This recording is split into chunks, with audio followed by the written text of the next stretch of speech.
तो आज हम एक ऐसी कहानी देखने वाले हैं, एक ऐसे मॉडर्न बिजनेस की कहानी जो सच में हैरान कर देने वाली है। क्या ये यकीन करने लायक बात है कि कोई सिर्फ स्वेटर बुनने के अपने शौक से साल का $1 मिलियन मतलब करीब करीब 8 करोड़ रुपए कमा सकता है? हाँ, ये बिल्कुल सच है। तो सवाल यही उठता है कि आखिर सिर्फ एक सुई और ऊन से, जो हमारे घरों में इतना आम सा शौक है, उससे कोई इतना बड़ा बिजनेस खड़ा कैसे कर सकता है? ये कैसे मुमकिन है? इसका जवाब बुने हुए स्वेटर बेचने में नहीं है। नहीं, इसका जवाब है एक डिजिटल प्रोडक्ट की ताकत को समझने में। चलिए इसको थोड़ा और अच्छे से समझते हैं। देखिए, एक तरफ है एक फिजिकल स्वेटर। इसको बनाने में, भेजने में हर बार पैसा लगता है और आप इसे बेच भी सिर्फ एक ही बार सकते हैं। लेकिन दूसरी तरफ एक डिजिटल पैटर्न है, जिसे एक बार बना लिया और फिर जितनी बार चाहें उतनी बार बेच सकते हैं, वो भी बिना किसी एक्स्ट्रा खर्च के। कमाल है ना?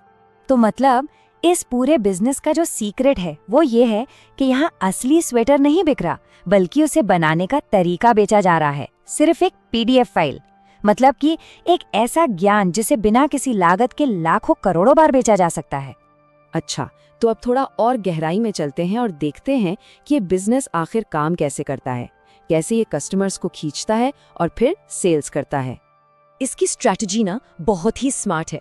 इंस्टाग्राम, टिकटॉक, यूट्यूब, इन सब का इस्तेमाल होता है लोगों का ध्यान खींचने के लिए। और फिर वो एक जादुई चीज होती है ना, लिंक इन बायो, उसके जरिए सबको एक ही जगह पर ले आया जाता है, यानी कि उनके ऑनलाइन स्टोर पर। जरा इस स्लाइड पर नजर डालिए, ये कितनी खूबसूरती से दिखा रहा है कि कस्टमर का जो सफर है वो कितना आसान बना दिया गया है। किसी ने कोई वीडियो देखा, बायो में लिंक पर क्लिक किया, स्टोर देखा और बस पैटर्न खरीदा और तुरंत डाउनलोड कर लिया। कोई इंतजार नहीं, कोई शिपिंग का झंझट नहीं। लेकिन सिर्फ एक अच्छा प्रोडक्ट और सेल्स का तरीका बना लेना ही काफी नहीं होता। इस बिजनेस की जो असली सफलता है ना, वो सही लोगों तक पहुंचने में छिपी है। यहाँ लाखों फॉलोअर्स की कोई भीड़ नहीं है, नहीं, बल्कि यहाँ 59,000 से बस थोड़े से ज्यादा लोगों का एक छोटा लेकिन बहुत ही डेडिकेटेड ग्रुप है।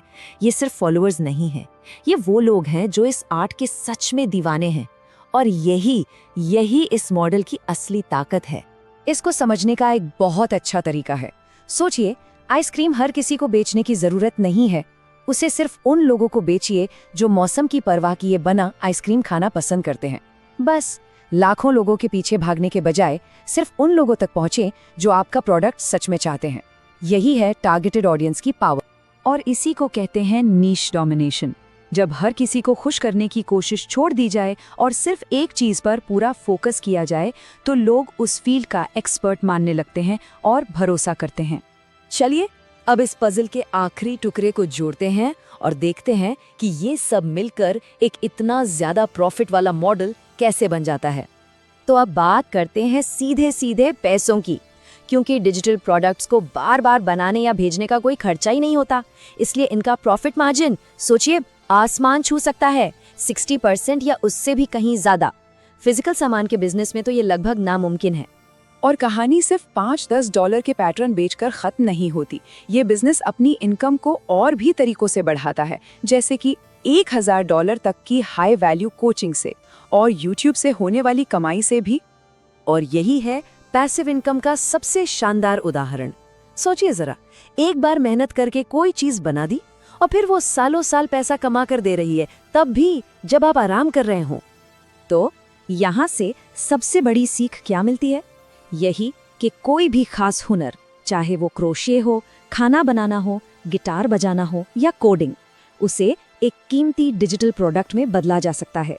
तो ये पूरी कहानी हमें एक सवाल के साथ छोड़ जाती है कि आखिर वो कौन सा ऐसा छिपा हुआ हुनर या ज्ञान है जिसे दुनिया पैसों से खरीदना चाहेगी।